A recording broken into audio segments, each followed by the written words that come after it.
सकाळची वाजली आहे 6:30. मी फिरून आली आहे आणि त्याच्यानंतर मी घेतलं आहे निंबू पाणी आणि काळं मीठ. आल्यानंतर मी रोज असं डेली घेते. तर त्याच्यानंतर बघितलं आहे माझ्या मुंगाला खूप छान कोंब आलेली होती. मग चाय ठेवला गुळाचा, तो पण आईसाठी.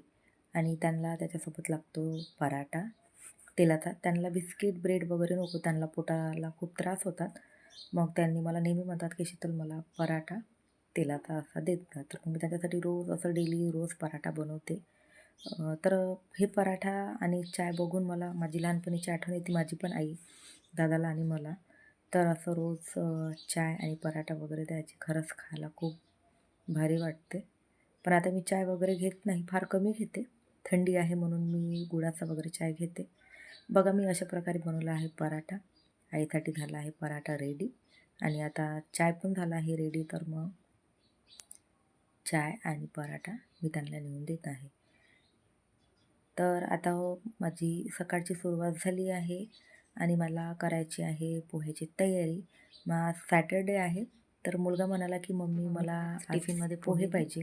तर म्हटलं बरं ठीक आहे. आज ठीक आहे. कारण की मी त्याला नेहमी सॅटर्डेला तर अशा प्रकारे पोहे, पोह्याची रवा तयारी चा सुरू आहे. उपमा मी अगोदर पहिले असे आणि शेंगदाणे शेवड्या तळून वगैरे घेते, देत कारण असते. की कधी मग ढोकळे नंतर देते ते मी त्याला. असे तर कडवट बाकी दिवस मारतात. मी त्याला भाजी खूप पोळीच जास्त देते. फ्राय जर एखादी झाले वेळा ना पराठे देते. तर असे कडवट मारतात. तर मग अशा प्रकारे मी माझी असे पहिले पोह्याची अगोदर पहिले रेसिपी सुरू आहे. शेंगदाणे तळून घेते पण आणि मग खरंच बाकीची पोहे प्रोसिजर सुरू सर्वांनाच करते. आवडतात, तर मोठ्यापासून लहानापर्यंत. थंडीमध्ये गरम गरम पोहे घरोघरी खाण्याची पोहे मजा काही खूप फेवरेट वेगळीच असते. असं आणि कोणीच पोहे नाही तर आहे की सर्वांना त्याला फार जे आवडते. पोहे फेवरेट असं नाही आहे. कोणीच नाही आहे की त्यांना पण पोहे नाही आवडत. स्कूलमध्ये लहानापासून मोठ्यापर्यंत टिफिनला जातपर्यंत त्यांचा आणि टाईम घरोघरी येईपर्यंत ते पोहे सर्वांना थंडे होऊन जाते. पोहे खूप तर मग मी त्यांना थोडे खूप घरी आवडते आणि थोडे सर्वांचे जास्त पोहे फेवरेट आहे. बनवते. तर अशा ताकी मग प्रकारे त्यांची माझी पोह्याची घरी तयारी सुरू आहे. गरमागरम खाऊन जाते. मी कधी कधी त्यांना तर अशा प्रकारे माझी सॅटर्डेला पोह्याची रेसिपी सुरू आहे.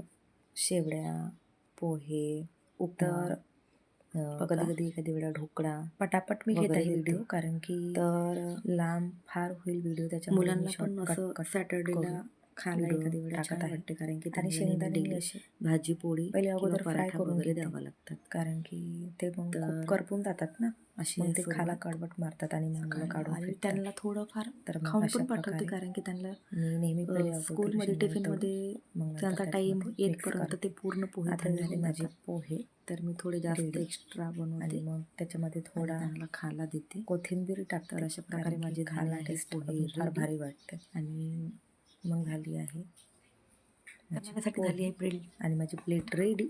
आणि आता सकाळचा मेनू आहे मेथीची भाजी आणि भाकर, जे प्रचंड सचिनला, मला आणि आईला आवडते. तर मी भाकर खूप एवढ्यामध्ये थंडीमध्ये बनवत आहे. खायला खरंच खूप भारी वाटते. आणि हा आहे संध्याकाळचा मेनू, मसाला वांग्याची भाजी, जे बिना मसाला आहे, फक्त लसूण जिरा आहे त्याच्यामध्ये आणि खोबरं आणि कांदा आहे, बस झालं. आणि आहे माझा संध्याकाळचा मेनू.